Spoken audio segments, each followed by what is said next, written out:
some days, it's just too much. The world is in so much pain, and our country is in pain, and our communities and our families, and sometimes ourselves. And it just feels like it's the day to just get in bed and pull the covers over our heads and stay there. And it seems like a lot of those days are happening. We are seeing children being gunned down in their schools. The war in Ukraine continues, even though it sort of has fallen out of the news cycle pretty much. The January 6th hearings are about to start. COVID continues. The effects of long-haul COVID are barely being recognized or even thought about or talked about. We see more overdoses, more suicides, and we've got midterm elections coming up and climate change. It's just everything. Everything is just a lot. And we got a bunch of old white men in the U.S. Senate who refuse to take action on any of these things to make it better, to show us a path, to give us some hope, right? So it's really hard. And there's actually a name for it. It's called compassion fatigue and political fatigue and oppression fatigue. It's actually a thing, and people study it and they write about it, and there's scientists who do things about it. And it has symptoms, right? And I'm guessing that if you take a look in the mirror, you can name some of those symptoms, right? Extreme fatigue and exhaustion, increased anxiety, depression, failure, difficulty finding joy in anything, difficulty wanting to get up and go to work or continue in your activism, right? All of those things are actually, they're not just a personal failure, right? Or like, oh gosh, I don't have it in me. It is actually a thing. What do? Well, first of all, we just have to be aware of it.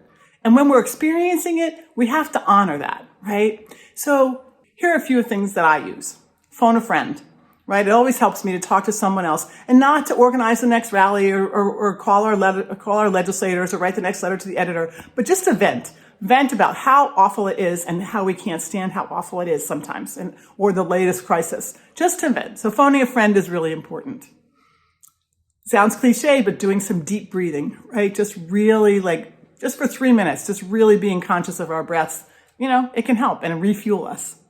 The most important thing, I think, is to go outside, right? Right now, Maine is in her glory, right? The lupins in the fields are amazing. The trees are all budding out. There's, all kinds of flowers and vines, and everything is coming into lush greenness. It's also helpful that Mother Earth, no matter how much we work at making her life more difficult, always blossoms, always figures out a way to provide the beauty. And the birds, just listen to the birds.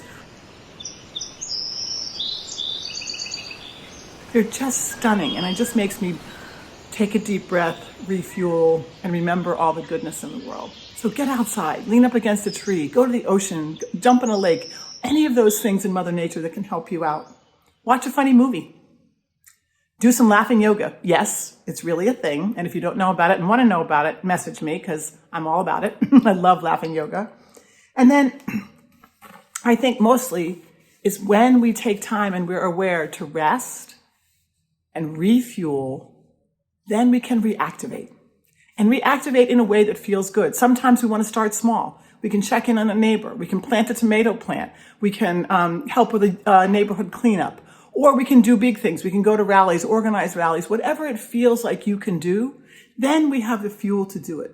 But if we keep trying to give from an empty well, then we're going to burn out. And I know many of you have been doing this like me for a very long time.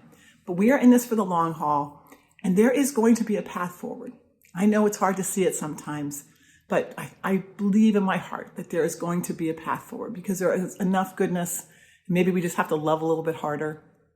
We have to make the love win over the hate and the cynicism. But we can do this. And while we're at it, in our moments, those quiet moments, those hard moments, let's just ask for a miracle.